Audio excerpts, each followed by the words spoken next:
The seagulls follow trawler. It's because they think sardines will be thrown into the sea. Thank you very much. Talking nonsense. So I thought, no, enough's enough. Why should I put up with that? Talking nonsense. So I thought, no, enough's enough. Why should I put up with that? Don't back down, double down. Don't back down, double down.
Yes, here we go. The Bhoycie bus rolls back in. I don't know what show we're up to for the month of May, but it feels like we're in double figures already. Probably are. This has been wild. But where's the T.N.F? On a Thursday, I'm always joined by David Logue. David, how the devil are you, my man? I'm doing good.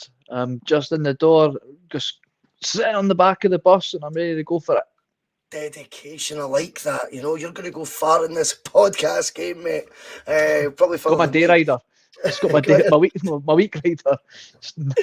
It's getting cold, so I'm just on these buses trying to stay warm because that's what we've got to do these days. Very good. I like that. I know what you're referring to. Well, it is Thursday night. It's the night that we hand over the keys. We let someone else jump behind the wheel. All you jump behind the wheel. Tonight is the night for the passengers. The Thursday night forum is where you get your points sent to me and David, and we'll crack through as many of them as we can. Doesn't matter how weird and wonderful they are. We're all up for it. How's everyone feeling this morning? I'm intrigued to know that as well. Before I get started, I better do the old boring Plugs bit. in. Get the plugs in, mate. Subscribe button is there. Hit it if you've not already. We're on almost every night now. The like button helps get the show like that we're doing right now a wee bit more traction across the old YouTube sphere. So that's always appreciated. There's a membership option. It's optional. No one has to do it. For a month's worth of content, it's $1.99. It's basically our optional version of the Patreon. Optional being the key word. And if you haven't, T-shirt time is running out. We have 19 more days left of the Bhoycie bus merch before it goes for good. Another 6 got sold yesterday, David. It's been absolutely wild. Class. I think we've hit 50 now. 50 sales, which for a bus that's 5 months old is brilliant, mate. I'm delighted with that. Fanboyfootball.com are still our sponsor right now, and it's important to always say a big thank you to them. And the work that they've done to help get that merch out has been absolutely outrageous. So big shout out to them as always. I think that covers all that shout.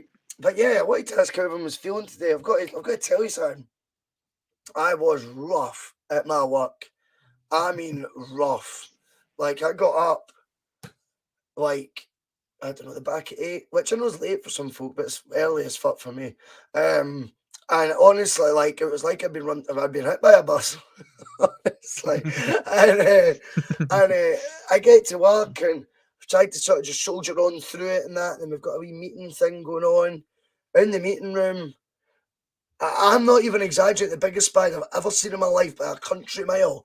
It was just facing us on the wall. I was right out of there, David. I'm not too proud to admit it. See you later. Get that away. Not today. Aye. So it was an eventful day. I'm glad it's over. Managed to treat myself to another 4 cans a night, though. As I tend to do. I'm an animal, David. I'm an animal. Did you enjoy, mate, what was obviously last night? Celtic clinching the title officially. And did you have a couple of beers as well? I'm not a massive drinker, but I couldn't help it. I had to grab myself a bottle last night. Yeah. My wife this morning was like, "You had a beer last night." Like, what? Who are you? I know. I was like, it's getting wild in here. It's getting crazy. That's that Bhoycie's influence. Nah, it was great. Obviously, we were hoping for the victory, but you know, take the draw. It doesn't matter how we win it, as long as we won it, and we did. And it was just great to see what it meant to all the fans that getting to Celtic Park last night. Aye. You know, partying, showing people how you're supposed to celebrate a title win. Mm-hmm. But then again, it's been a long time since they'd won one, so they probably just forgot how to do it. But that's fine. We'll move on. It was great to see how, like, we've finally seen Ange show a bit of emotion. Like, he's been keeping it in check this whole season, but you can see what it meant to him. You see what it meant to Karl Mark, and yeah, they done us proud. And I have to say, it was great at work today. I have a lot of Rangers supporting clients that were in today, and I made sure I got some payback for the whole of last season's jip I'd been getting. So it was good fun. Oh, definitely, mate. Definitely. I mean, the scenes last night will go down in Celtic folklore, I think. I don't even know if the players were prepared for that. You know, they looked really genuinely taken aback. A wee bit disappointed. They all pulled out their phones. I'm like, surely just one of you can video it. And then, like, just They've all got to get on their Instagram stories. Is that what it is? I got to get on their Instagram stories. And can I just, Joe Hart, now remember, this guy's won the Premier League with Manchester City. Yes. This guy's is he like one of the most highest capped England players of all time? Maybe, I don't know. I might be making that stat up. I better check with Phil. But like you can tell he's never seen anything like it. He's not seen it, and he loved every minute. He'll be saying that to all his ex-Man City pals, saying that's what a real title winning team looks like. Fan base. That's what a real title celebration looks like. Definitely, mate. I mean, you can't imagine the Man City fans know how to party like that, mate. Well, all 6 of them. Do you know what I mean? I was going to say all 7, but fair enough. Only split hairs on that one, mate. Only split hairs on that. But I mean, I think we may as well just get stuck into it. So the T.N.F's not for us to be coming up with loads of talking points and drive you through the show. You know, biased by Bhoycie want to talk about Martin O'Neill all night and stuff like that. No. This bus, we are going to take punters' views and then indulge in their respective questions, takes on things, whatever it may be. Phil McGinley, regular contributor on the bus and a member. Love it, Phil. Get your wee logo beside your name there. Drew that myself. Right, Bhoycie and David. First talking point. You like that? He's telling us, mate. He's laying down the waters. Do you see that, David? He's laying the smacker down. He seems to be writing the script here. I like that. Let's get the fantasy hat on. UEFA, I don't know what I was going to call that, the United Champions League of Emirates or something there. I don't know what I was thinking. The UEFA Champions League group stage next season. What do you want? Do you want glamour, a group we can compete in, or a mix of both? He's came back in as well. To say the question goes to everyone in the chat as well. What do you want? And I mean, I think for me, I'm loath to see Celtic get the pastings that they've had in the Champions League in the past. I'm not saying we will. I think out of the 6 games, no matter who we've got, I think one of them will get a pasting. I just think that's inevitable. That one of those games you will. The standard we're going up against now just goes up those notches. And whilst we all know we're not going to sacrifice the style we play, I would imagine one of the games could be a tough watch. But other than that, I'm really hoping that we can be competitive in it. By doing so, I think you need a bit of luck in the group. I think when you get down to the stage of saying, "Oh, I want to play Real Madrid and stuff like that," yeah, it'd be great because we've not actually. I don't think we've ever played them in my lifetime. From that point of view, but realistically, from a competitive point of view, I want as easy a group as possible for Celtic to be able to qualify from. I genuinely do. Like, I want Celtic to have the best chance of actually reminding people who they are, getting back at the big table. Any team in the Champions League is a strong team, by the way. But I would like to see us get a group that I think we can compete in. In terms of the big names and the glamour and stuff, I mean, see, for me, that's kind of going back to what we were talking about on the bus. Fuck knows what show it was. I can't keep up with them all. But like, one of them, I was saying, you know, Celtic Park became a bit of a tourist attraction for other teams and stuff. And I think that buys into that theory. If you're just wanting to see, oh, we've never seen Lewandowski at Celtic Park. What the fuck?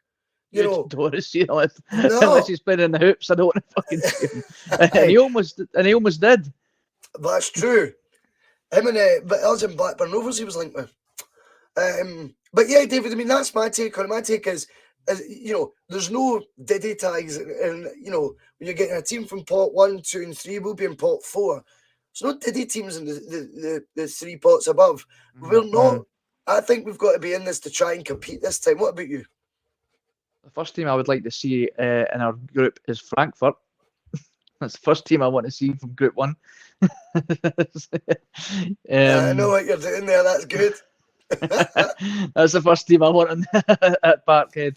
I can't even tell you who's in it. Obviously, the obvious ones are the ones that you like you say you don't want to get a pasting from. But I would love it. I always want to see an English team. I always want to see us play an English team. Okay. And what a great tie it would be. The story writes itself if it's Pep versus Ange. You know, Pep versus Ange. I think that'd be a good. It's box office, mate. Box office, isn't it? Yeah, well, I'm sure have they played against each other before in that little glamour friendly that they did? We've seen the pictures of them standing together. I don't know because they're obviously the City group, but I don't know if they've ever came head to head. So I wouldn't mind seeing like an English team. There's must be about 100 of them seem to get in the Champions League now. So I don't know. It could be any of the bloody Premiership that we could be playing against. But I think City. We gave City a real good go last time they visited us, and we got a draw against them at home as well. So yes, City, Frankfurt, but they'd probably be in the same pot, wouldn't they? Would they both be in pot 1? Yeah, Frankfurt, Milan. Well, it depends if Milan win the league. Frankfurt, well, they'll need it. Fucking better. Oh, no. I'm trying to think who else. I wish I had the names in front of me. Right off the top of my head, I can't think. If anyone wants to stick some of them in the comments and you can bring them up, that'd be ideal. Because I'm doing this on my phone, so I can't even look. Well, let's explore one of the points that's been made. And let's do that while somebody brings it up. It came in by Kenny, right? And he says there's a 50% chance. He must have looked at the way the pots work. He said there's a 50% chance we get an English team, David. Now, I'm quite intrigued by what you said as well. You said basically you would like us to get an English team. I'd love an English team. You've reminded us of the Manchester City memories. Obviously, you can go back further, Man United, when we beat them and stuff. The Nakamura free kick will go down again as a legendary moment, an iconic moment in Celtic history. But I actually have another take on the English side of it. I would be enthused to get one because I think we could do something against them. I've made a conscientious effort in the last sort of 4 weeks. I know it looks like I'm busy as fuck on here all the time, but I've watched more English football and Champions League football in the latter stages, which I kind of lose interest in till the final normally. But I've been watching more of it recently, trying to see if there's patterns in the play that I'm just trying to copy or mirror. I don't mean copy, I know he's his own man, but you know what I mean? Like if you can see the similarity, see how successful it is playing that style, see if they mix it up a wee bit more and stuff, and trying to, I suppose, just stay a wee bit relevant, and actually, I don't even know half the Man City team, to be honest, when I watched them about 5 weeks ago. But the point I'm making is, I just watched 2 teams vying for a Champions League spot. I watched the first half before I was making my tea. and it was Arsenal-Tottenham. Oh, what's the score? What was the score? It was 2-0 Tottenham. Arsenal down to 10 men. I genuinely, I wanted to talk about it. I thought, I don't know, like, I don't know if I'm getting carried away here, but I'm like, one of them's going to be in the Champions League, you know, and they'll be in a high. I would guess 4th place in England gets a higher pot than pot 4. I'm looking at those two teams, mate, and I'm not being funny. I just thought, I don't think they're all that for the fact if you're going to get an English team. Again, I'll go back to get one that you can beat. I didn't see enough from either of those sides that would give me the fear, David, at all if we were to draw them. So obviously City guaranteed, Liverpool's guaranteed. Who's third? Chelsea, if they're even in existence next season, which I'm sure they are. I'm sure they've been bought over now. But like so Chelsea, and then possibly either Arsenal or Tottenham, depending on the rest of the season. Because I think Tottenham will not. They won't jump over Arsenal, but they'll certainly be right up their arse after tonight's result if it stays the same. So out of those 4, that top 4, you'd ideally rather Tottenham or Arsenal out of the possibility of Chelsea, Liverpool, or City, if you're hoping to get a result. But the Battle of the Britain games, they're quite like they're just derby games essentially. They could go either way. We've shown that we can go toe to toe with the big guns down south. City were undefeated. Nobody had managed to lay a glove on them until we played them, and we, obviously we drew in the end. But we showed a lot of teams down south what you needed to do to beat Pep, to get a result against Pep's teams. And then they started to drop points after they played us, because Brendan Rodgers managed to kind of figure out a way to take them on, and there's no reason why we can't do that again. Like we would always tend to roll our sleeves up against the teams that we shouldn't beat, and then we don't, and then we let it slip against teams that we really should be beating, like Bodo Glimt. These. I don't know what it is about us in that sense. I don't know if it's just we've got a point to prove for Glasgow Celtic. We can take on the big guns, and then we manage to do it. It's so frustrating to get a result against a team that, like City, that was pretty much meaningless by the time we'd played that last game, and we'd dropped silly points elsewhere. So yeah, I'd love an English team, because I love sticking up for our league. The English Premier, I've lost a lot of interest in the English Prem over the last few seasons. I find it really quite just lifeless, and I hate when our like players that are playing really well. It's like, oh, you're only playing well because you're in a diddy league, and I was like, that argument doesn't wash me anymore. When you see the likes of Virgil van Dijk, Wanyama, Forster, even Jelavic, even Naismith, like they all done a job down south, like especially Van Dijk. That does not wash anymore. Because then you've got the people like T.N.F. You got people like Joey Barton coming up, and you've got others. I can't off the top of my head. I can't think. Like, look, Aaron Ramsey. Like, fair enough, he's had a few injuries, but like he's not looked way above our league.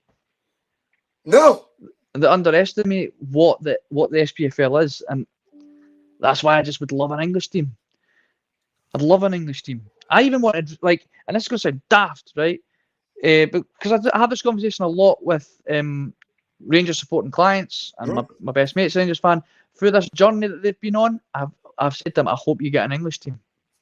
And it's not because I want to see you get gubbed, it's just because I just want to see that, even if it's them, I don't want them to win, but if they do, there's a lot of part of me that's going to see. There's only all that. We can compete. Scottish teams are good. We are good. We're better than they give us credit for. Well, I think so. I just feel like right now, the Champions League, David Kelly came in the comments and good evening to you, sir. And he's saying, let's face it, whatever group we get is going to be tough. Of course it is. But it is interesting where people's priorities lie in terms of the fan base now. Are you wanting glamour ties? Are you wanting ties that you think you've got more of a chance of winning? I appreciate that any of the ties you get are going to be extremely difficult to win. But I think obviously you can still then sort of rank the teams in terms of difficulty in each pot And as you go through them, I'll be going for the least ability in each one, mate. Don't give a shit. I'm not there, or not that I'm there, but my attitude very much is one of, I want to compete. I want to win. Mhm. That's what I love about football. I love winning. And, I don't say that as a supporter like Neil Lennon was describing, privileged and all that bullshit. I'm saying it as a fan who's seen us, lose 9 in a row in the 90s, I'm saying it as a fan who watched Helicopter Sunday. I've seen the shite bits. I'm not a privileged supporter or, expect us to win every single game. But what I do want is the best chance to do that. So the question that was put by Phil McGinley was, would you want glamour or would you rather have teams that you can compete with? For me, it is all about giving ourselves the best opportunity to go through. I know about the romance and stuff, but you know what? I think that's a bit of a problem for Celtic and why they've not competed enough in Europe. I think the romance stuff almost overburdens us in Europe a wee bit. We need to start getting used to being there again. We need to start getting used to being in the Champions League again. We need to start getting cold, getting that streak in us when it comes to playing these games. Getting that, hey, where's the klaxon? Get Martin O'Neill's era. Get back to when teams used to go over there, like used to come over to Celtic Park. They were shiting themselves, mate. And I mean, people talk about financial disparity, David, with the Champions League. I know I'm going a wee bit off on a tangent, but what I will say is That's what we do on the bus, mate. the financial disparity argument doesn't change the fact Celtic were in the last 16 of the Champions League, twice in the mid-2000s, playing against, in the last 16 against an AC Milan team. We drew with them over the 2 legs. It was an extra time Kaká scored to put us out. That team had the best players in the world. Celtic had guys from Motherwell and stuff like that up front, right? They're a 36-year-old Neil Lennon. You could go through that team. Paul Telfer probably playing at right back or something. Right, so what I'm trying to say, McManus, Caldwell at centre-half. Don't tell me the gap between them and fucking Kaká and that wasn't as big as what our team right now, and any of these world beaters. It's the exact same, right? Mm-hmm. It's just they get paid now. Such astronomical numbers, and our budget, David, has kind of remained the same, that we seem to put this bigger disparity between us and put it all down to finance. But the reality is, we've beaten the best players in the world with a Celtic team that was under Gordon Strachan. I think, on paper, you could say average at best. Paul Hartley, what was he, 31 from Hearts for £1 million? Against who was he playing in that midfield? It was a joke. Pirlo and all that. I mean, come on. I think we need to. I just want us to go there with no excuses. And the beauty of it is, I don't think Ange Postecoglou will be going there with any excuses in mind. I think he'll go up there with his game plan. I don't think it will vary too much from what we've seen so far, but I think he will certainly be going into these games with the mentality of, let's fucking compete. But this is a guy that said he went into the World Cup with the mentality that they could win it. Because what's the point? What is the point in being there if you're not there to win? If you're not there with the idea that I'm going to win the Champions League, why bother compete? Just say, nah, we're all right. We're not going to win it anyway. So, and I think what the problem is, that mentality has seeped into, and it's not our fault. Mm-hmm. It's because of the way football's went. That mentality has seeped into our mindset because it is every year. I speak to fans and I say to myself, well, yeah, we're not going to win it, so it's just a bit of trying to get as much money as possible. And it's like, yeah, you're right, we probably won't win the Champions League because that's the mentality that we've got now, and we've accepted that. That's we're just there we're just going to there to make up the numbers, and that's the mentality that we've had for years, and that's why our performances have dipped, because it's almost like, well, we're not expected to win anyway. Yeah, but we need to now start going, well, no, because we're here to compete. There's 11 men on the park versus 11 men on the park. Anything can happen. We've seen it happen here before. There's no reason why we can't compete. And we have to keep that mentality until another team slaps us down and says, no, we're gonna win. That's what the mentality of both teams should be, or else there's no point in the competition existing in the first place. Yeah, I mean, definitely, and the way I see it as well is, this is competitive sport, whether we like it or not, and whether you get people from the other side of the city, for example, who'll see us say, oh, you should go in there and go in every game and every tournament to win it, who'll probably be watching and pissing themselves laughing, but you're going, like, my mind's bigger than getting one up over them all the time or worrying what they think. We have to be going into this competition this time round with a fresh mindset. And I think under Rodgers, I do feel there was a bit of, I was signed so I could appear in this tournament to get my next move. We're just happy to be here. We're happy to be here. It's great to be sharing a pitch with fucking Barcelona or whatever. No, it's no. It's lucky them. That's what it's all about. That's what it's all about. And hopefully we will see that. I've got to say that Postecoglou's mindset strikes me as someone who'll go, this is where now. He said, I'll tell you a wee quote he said, David, for example. I know we've spoken about this point for ages now, but he said a wee quote,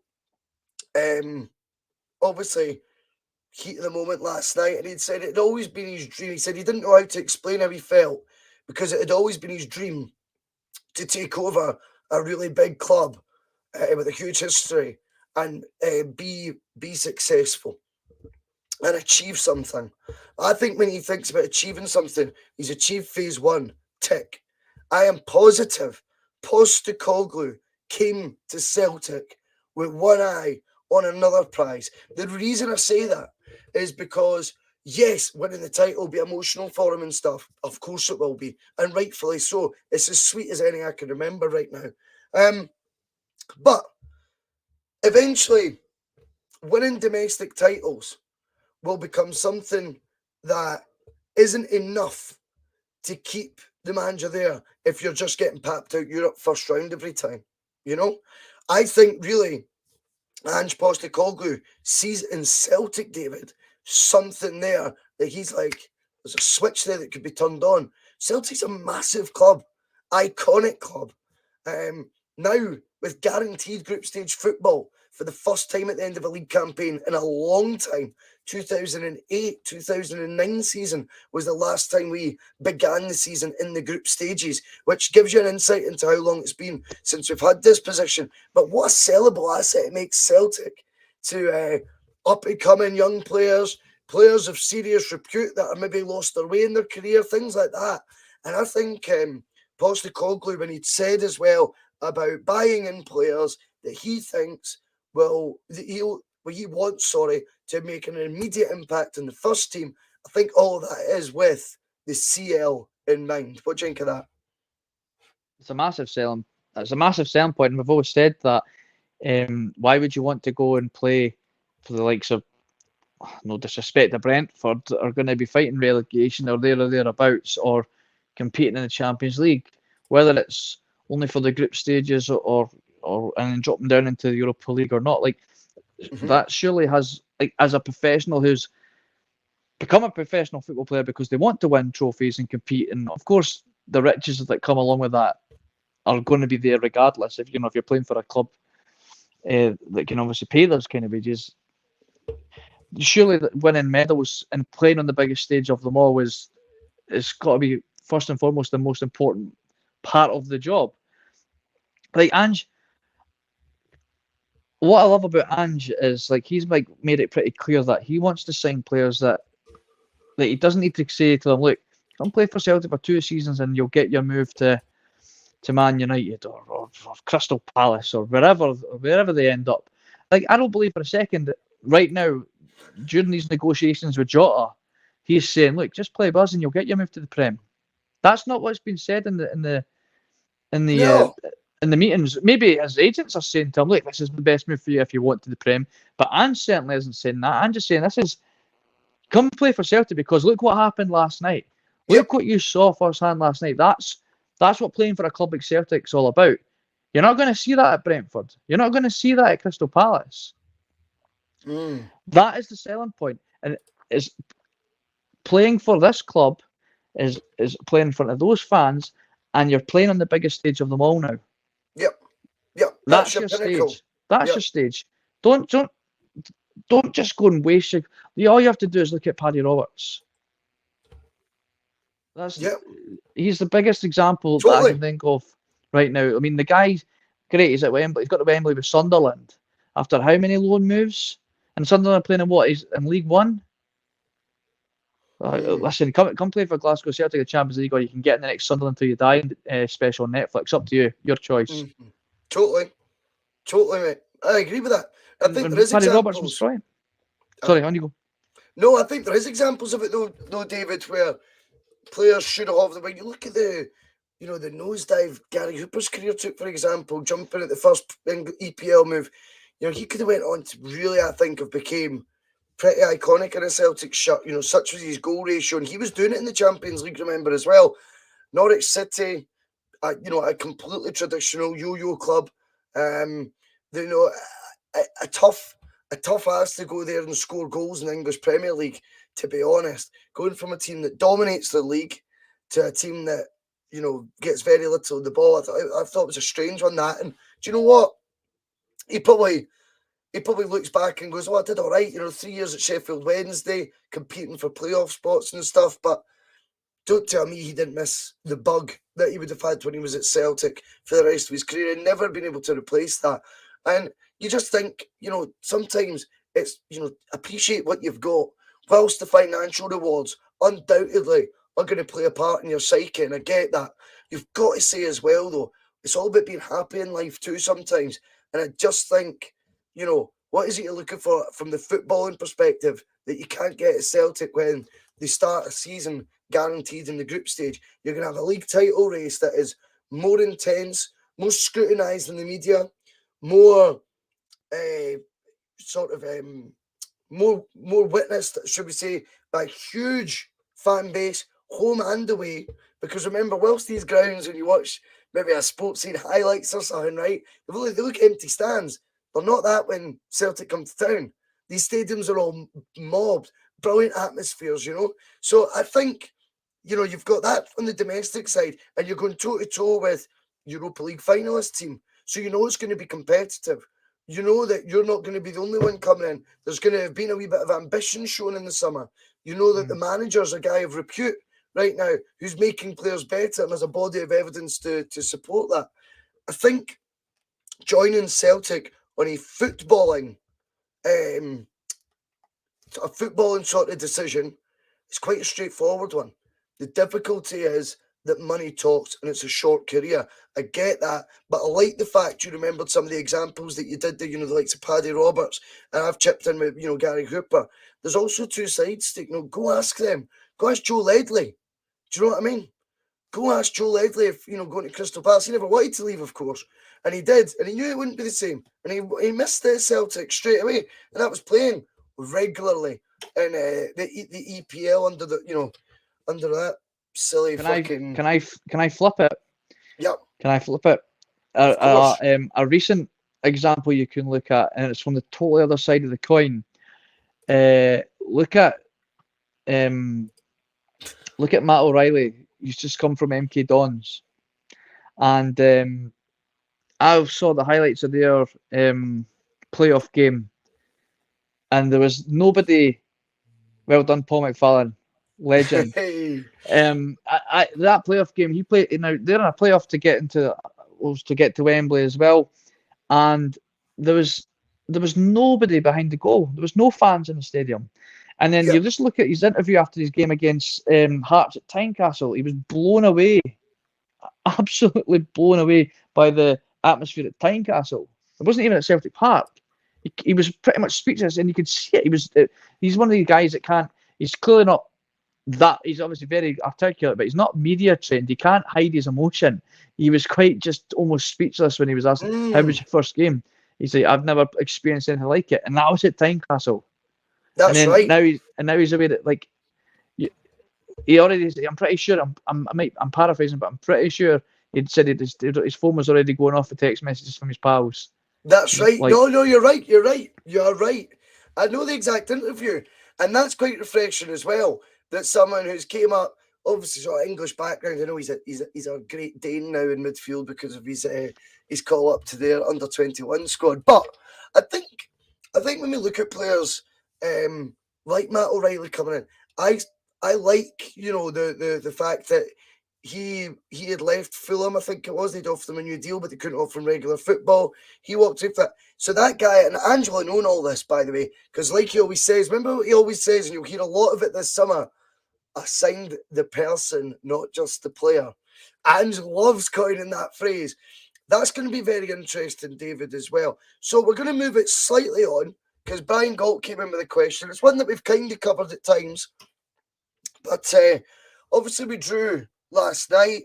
I thought the performance was pretty good, to be fair. I just thought it was the final third, just fight, not knowing when to play the final killer ball at times, or being ruthless enough and just having a wee dig, maybe earlier, sooner in the move, maybe something like that. But what I would say is, over the course of the season, we've now got more than enough games, David, for us to answer what Brian Galt's saying. Brian is wanting to know, so where do we need to buy players to make us stronger?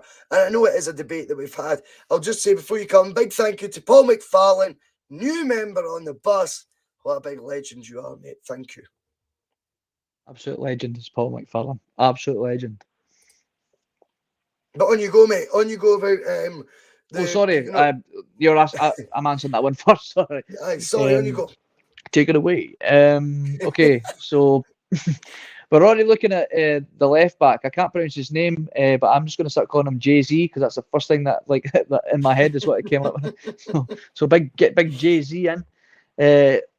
I've not looked much into him yet, but from what I have seen, just going by Twitter, he's the typical Ange player, speedy, likes to get forward, likes to whip a ball into the box. He looks like he's got quite a good delivery on him. So if he can match, what we're seeing on the right-hand side from Ralstinho, because then that's always going to be good for Greg Taylor.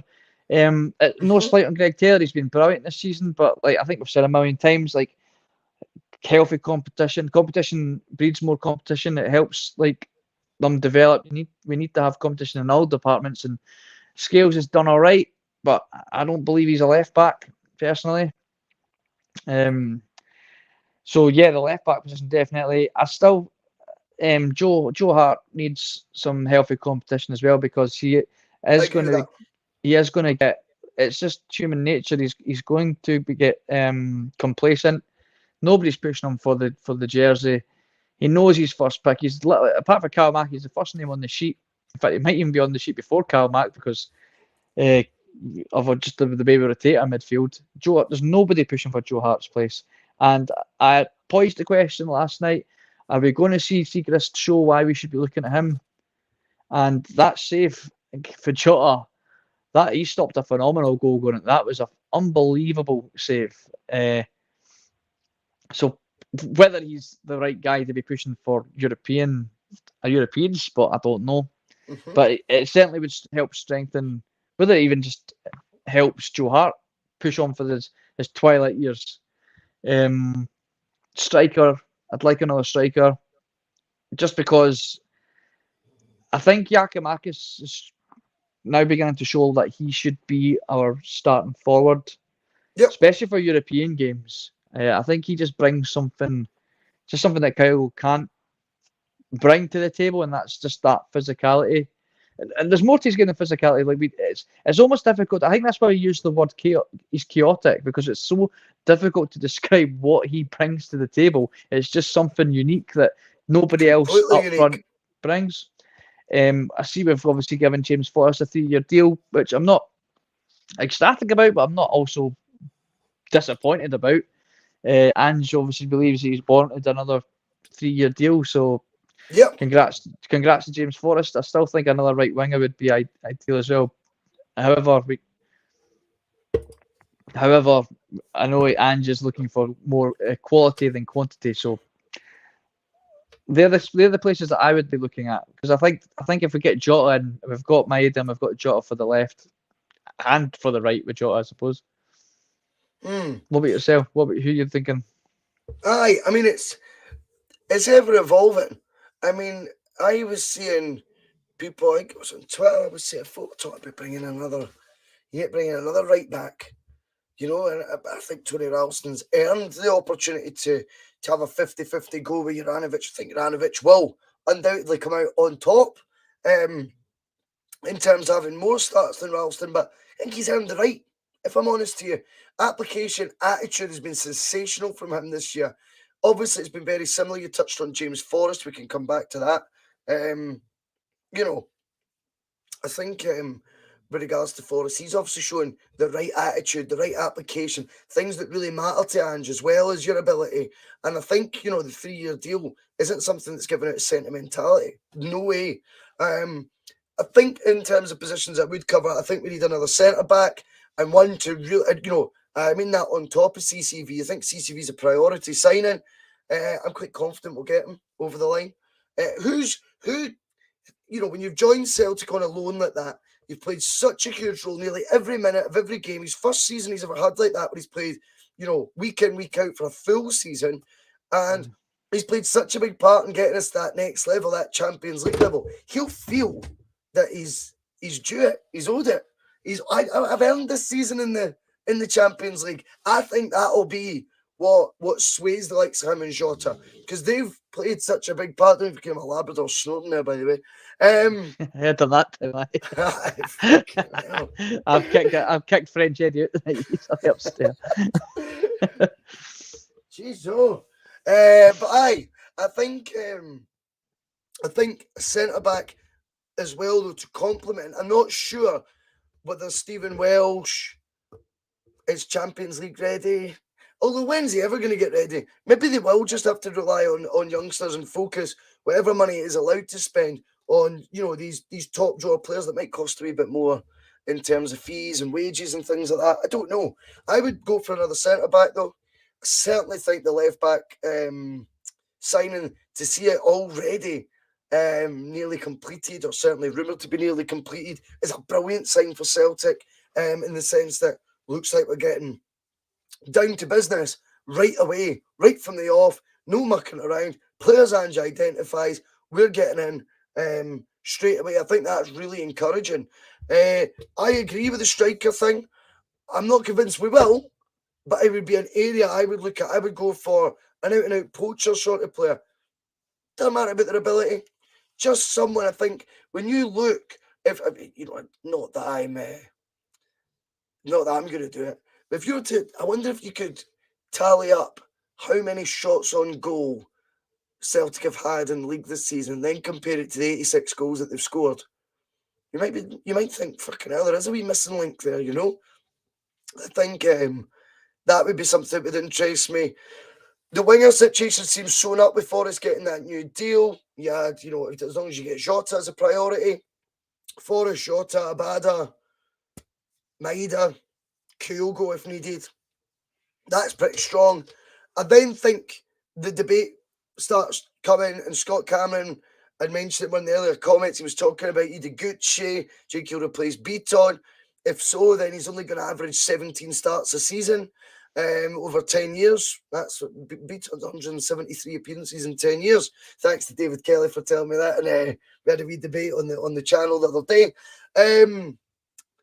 I just think a physical midfielder, someone in the mould of chaos that plays centre mid. I would like that. I would like us to have someone that could impose themselves and give us a different dimension. We don't score enough goals for set pieces still. It would benefit us there. Don't even defend set pieces as well as we can yet, although we have improved. Again, that would help someone of that profile. But they've got to be good as well. We're not just signing some, you know, just some big bruiser, David, because, oh, he's 6'4", that's what you wanted, Bhoycie. No. There's still got to be quality. But I think that would be, you know, I don't want much, do I? Absolutely not. No. I mean,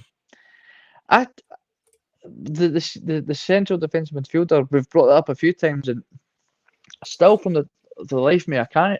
There's usually players that you can kind of go, I'd love to see a realistic player. I'd love to see it sign for Celtic, and I can't think of anyone in that mold off the top of my head that's a realistic signer or one that you fancy. Like I'm sure there's a bunch of them you could just out of the SPFL, but are they going to make us?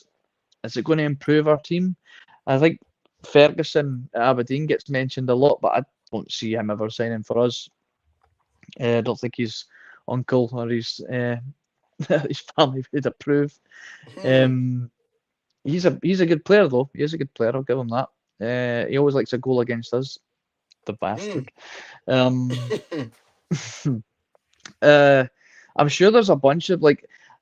I have this conversation with my mate a lot when the Newcastle deal got taken over, and we were like obviously like they've got a long way to go till they reach that Man City level, but they have to sign players that they're quality, but they're just not good enough for that for the big teams that they're at anymore. And I just wonder if there's players like that who could Celtic go, look, come and play Champions League football. You're clearly a good player, but Tottenham don't fancy you, or Man United don't fancy you.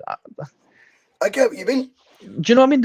I think there are players of that caliber that could go, Ken, what? I wouldn't mind a crack at the Champions League next year with Celtic.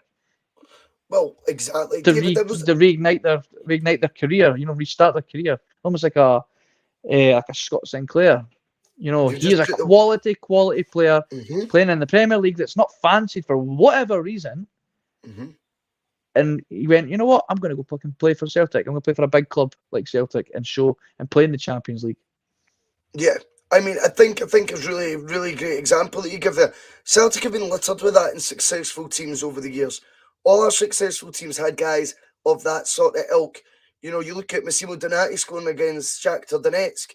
We should never have been able to get him. He was the most expensive Italian under 21 ever when he joined Milan for 10 million, and he was the most capped Italian under 21 ever when he signed for Celtic. It was a record that I don't know if he still holds it or not, but he had the most capped. So this was a guy of serious repute that couldn't get in the Milan team.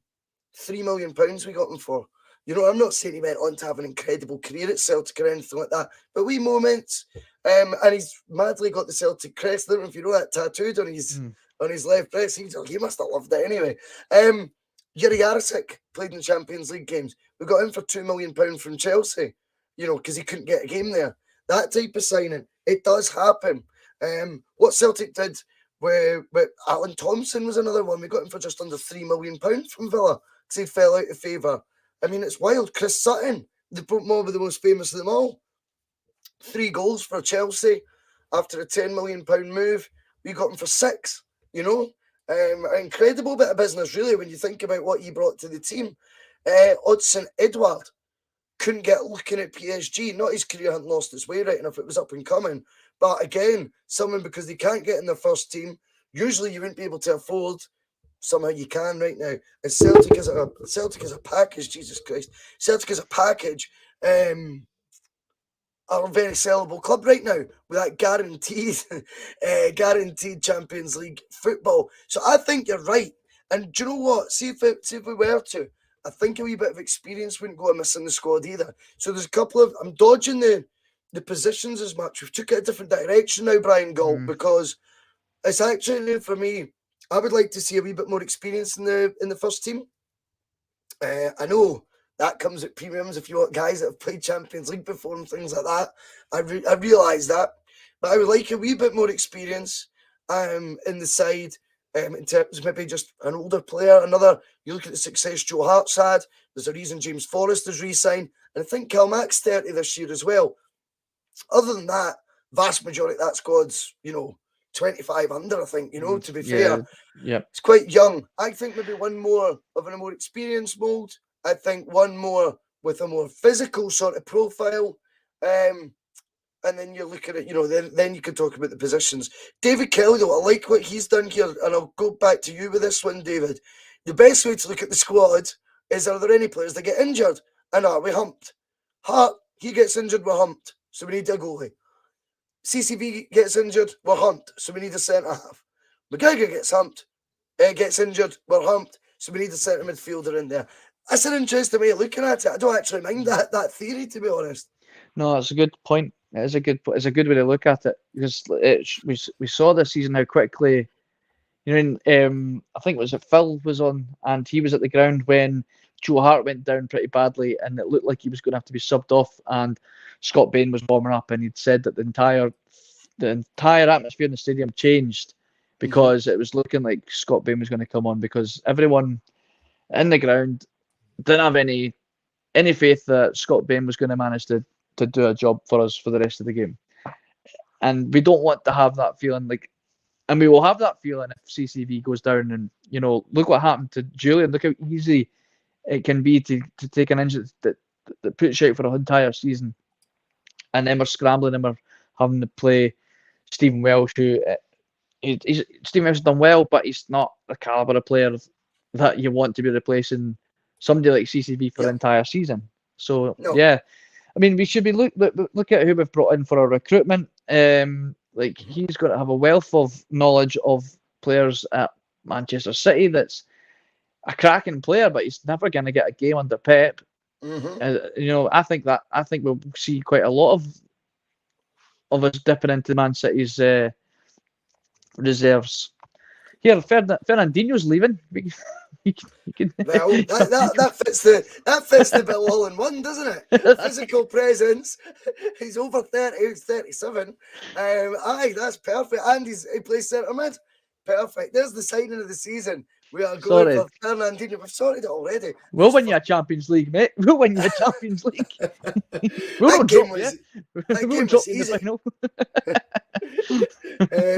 Brilliant to see so many folks. 130 watching live. Do me a favour, because I know a lot of you must have already. If you've not, though, hit that like button, because it keeps getting traction. This is a Thursday night off the cuff show that we now do, the T.N.F, the Thursday night forum. You give us your points. We take them down rabbit holes and probably talk a lot of shite about them, but it's all good fun on the Bhoycie Buzz. 132 live, mate. Can't you believe it? And if any of you want to become members like Celts on the Hill did and Paul McFarlane did tonight, then feel free, and you get a wee symbol beside your name. Don't worry, all our content will always be free. Until I decide to start charging for it. I'm only joking, well, fuck. Right, okay. There was another talking point that had came in, which I thought was pretty good. Just try to scroll up and find it. You'll still be in Leon, Paul. You're still in Leon, mate. Oh, sorry, the other Dembele. Sorry. Bringing him back. Why don't we do Paul's point? With Forrest resigning, where does it leave Karamoko re-signing? That's because he never put a wee hyphen there. See how easy it would be for me to read a comment that I shouldn't read. Re-signing, though, James Forrest, 3-year deal. Where does it leave Karamoko Dembele? This was a boy heralded as one of the talents in world football only 5-6 years ago. It seems like he's been around forever already. 19 years old. Still pretty slight in terms of his physical profile. A lot of injury problems. Haven't seen a lot of him in a Celtic shirt. Looked like in pre-season Ange was going to, try and have a real go with him this year. And then, of course, that brutal tackle ruled him out for the vast majority of this season. We then seen him in flickers. Now seems to be back out the picture. And with the signing of Forrest, it keeps him further down in the pecking order, if you like, for a wide berth. We've already discussed, David, the wide options Celtic have right now, which is a wealth. Let's be honest. There is a real wealth of attacking options in the wide areas. Is Karamoko for the Offski this summer? Or what would you do as well? What do you think's going to happen? And then tell me what you would do if you could have any sort of sway in the future of Karamoko Dembele. I think he's away, to be honest. I think, and I'm saying that because I don't see where he gets in the team right now. If Forrest is re-signing, that's a 3-year deal for us. It's not like it's just a 1-year extension, and it's like we're gonna need you to help us bleed in Dembele over the next season. That's a 3-year deal he's got, and I think Dembele hasn't lived up to the hype. That's, and understandably so, because I mean the hype this boy has been getting since the age of 13 is ridiculous, and I think he's going to have people in his ear going, look, we had big clubs looking for you. I know for a fact that City were interested in him, and I know that ITK here. So I know for a fact, though, right? Because when I worked at another shop in Dunfermline, one of the client's boys was in the Celtic youth team at the time, and he was telling us that there's a young lad at Celtic, and he didn't name him, but he's out of this world quality, and City came along to take him, and Celtic offered to buy the family a house to keep him. Yeah, wow. That kind of, if you've got City coming at you at 13, you're not telling me his agent's not saying, listen, we'll get you a move somewhere. We'll get you a move somewhere, and you'll show everybody why you were touted as one of the best young players at that age. I think he's away. I don't want to see him go. I really hope he stays because I want to see him. I want to see him play. But this is the boy. This is the boy that's had three nations fighting over him.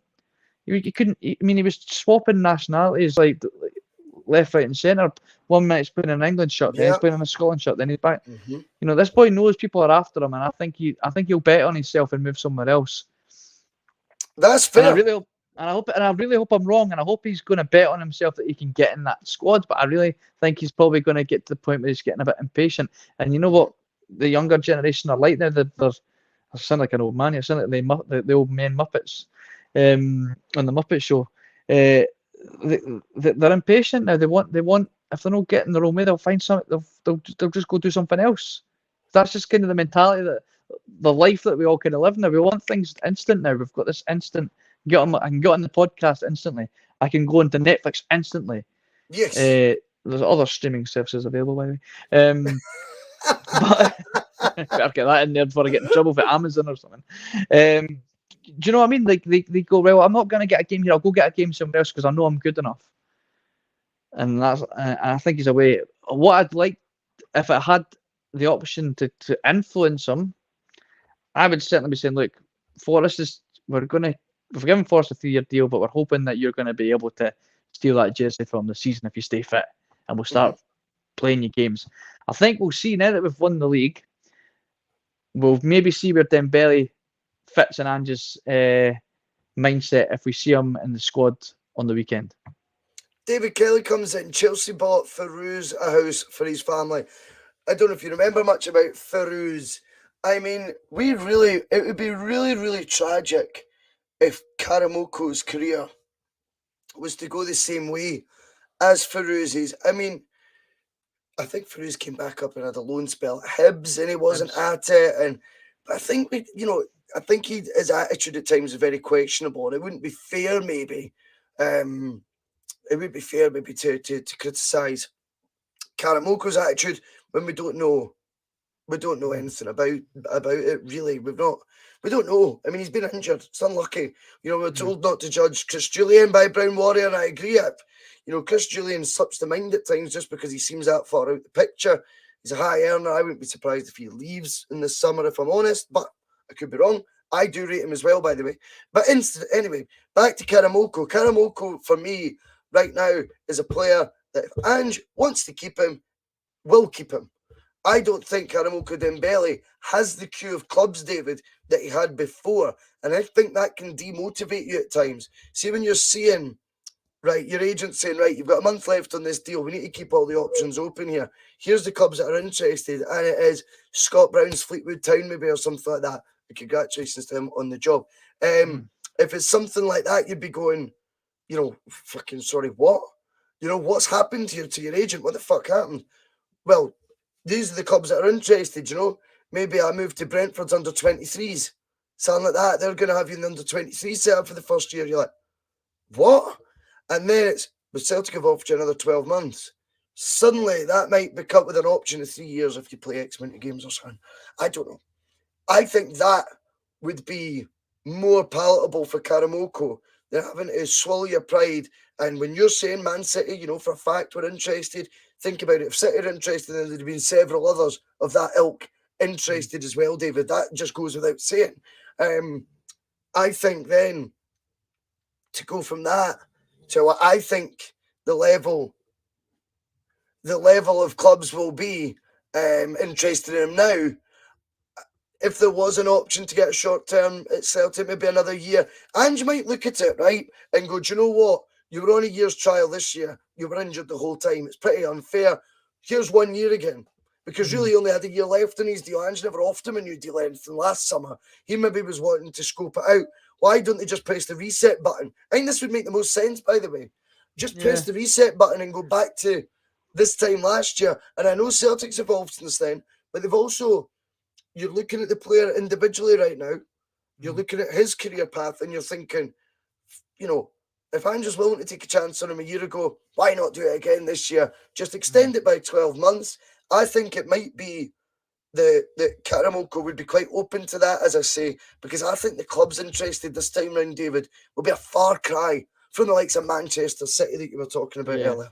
I suppose you just have to look at what Ange did for Ralston last season. Ange could be easily saying, look, you could be the Ralston of this season. You know, this will be your real trial. And then, you know, you show us that you're a game changer, or you've turned a corner. Then we'll talk about a new deal. Like, yeah, so you're right. You know, you can look at.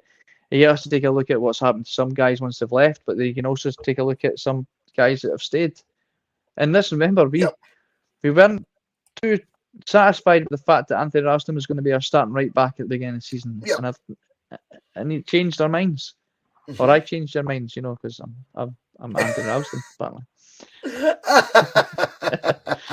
I'm a cracking right back.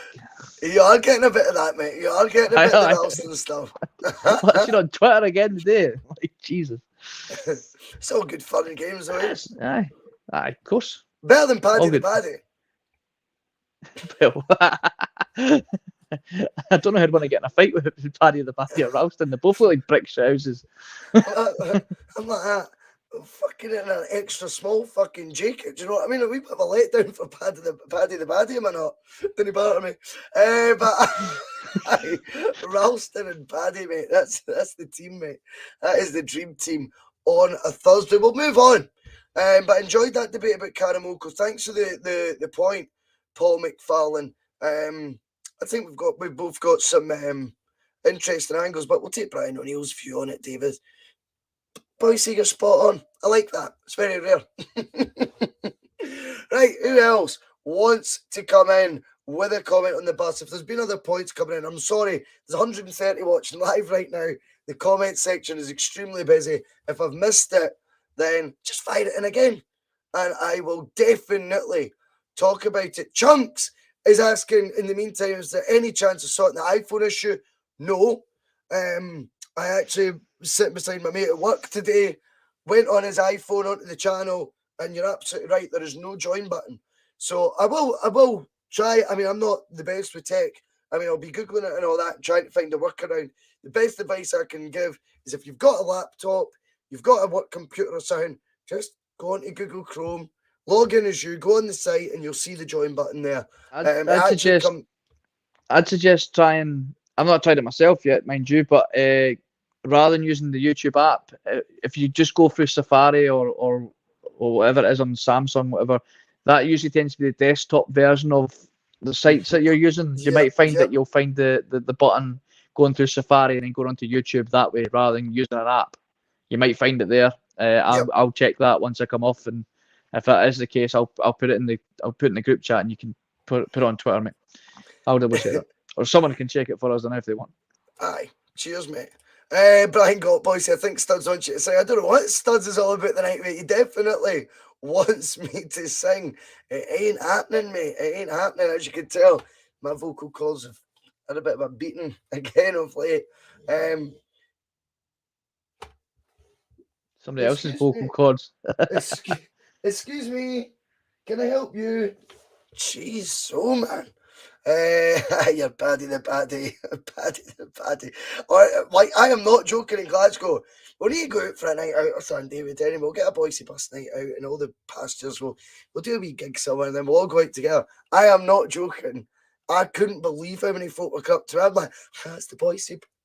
You fucking what? I'm like, they're going, oh, you. And I'm like, oh, yeah, I know it's a bus. And they're like, fucking bus. Paddy the Paddy, mate. I'm like, oh, maybe the podcast is yours.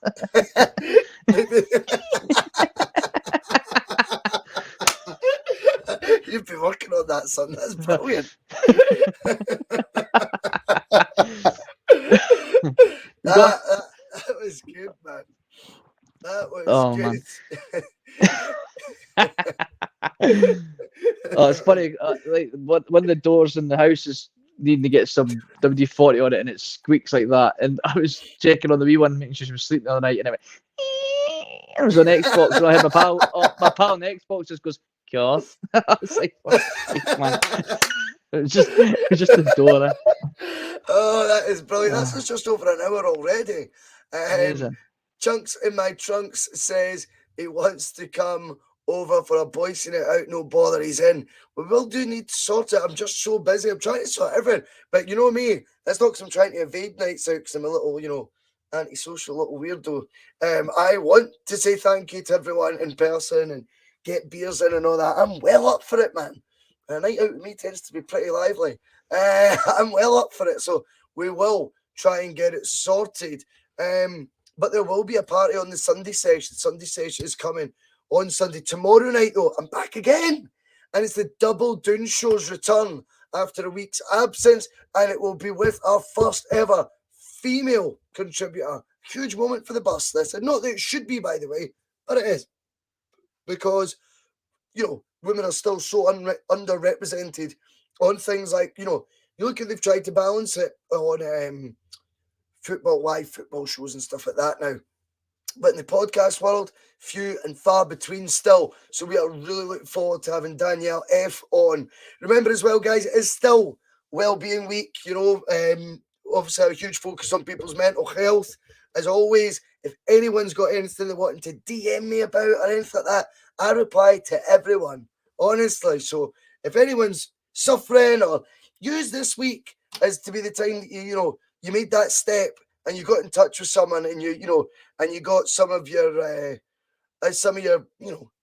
whatever it is that's causing you, a wee bit of turmoil or whatever, get it off your chest, share it this week, make the most of the fact it's a week where everyone's been open and honest and talking about it. And as I say, the Bhoycie bus is there for everyone. I'm sure I can speak on behalf of everyone who watches and contributes regularly that, we're all approachable. So if you don't want to speak to me, that's fine. Give David a message. He'll reply to. But yeah. Anthony Ralston on Twitter. You'll get me there. But yeah, I mean, obviously, as I say, it is an important week, and we do want to flag it when we are on this.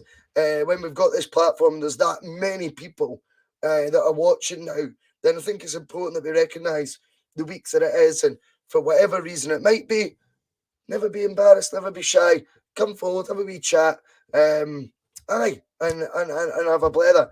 Come on the Bhoycie bus for a beer if you want. All good. David, it's been a pleasure again, mate. Do you know what it is? I think our shows are now feeling shocked to me. Do you know that? Because they've done that many long ones. Because they've done that many long ones, they've 1 hour, 7 minutes. It's like, this just feels like half time, mate. But that is, we are going to call it full time because, like I say, we've got loads more ground to cover with Danielle tomorrow on the Double Doon Show. And then the Sunday sesh. So Regan is in London watching Arsenal Spurs. So he can't do his show. So we're just doing one show on Sunday, the Sunday sesh, a 2 hour extravaganza. As many of the regular faces of the Bhoycie bus will be on screen. I'll be doing my best to try and host it. It will be celebrating Celtic's title. We will also be celebrating surpassing the landmark of 100 shows on the Bhoycie bus already, David. If you want to know the truth, today is actually show 100. There you go. Wow. Which is quite mad. I know. But we will be celebrating, obviously, that landmark, but most importantly, Celtic's title on the Sunday sesh. Huge thanks to David Logue again. Everyone in the comments, you make this show work. The T.N.F, this is how it works. You bring up the points to us. We go down rabbit holes, talk some shite about it for an hour, and we'll leave it at that. I'll see you all later.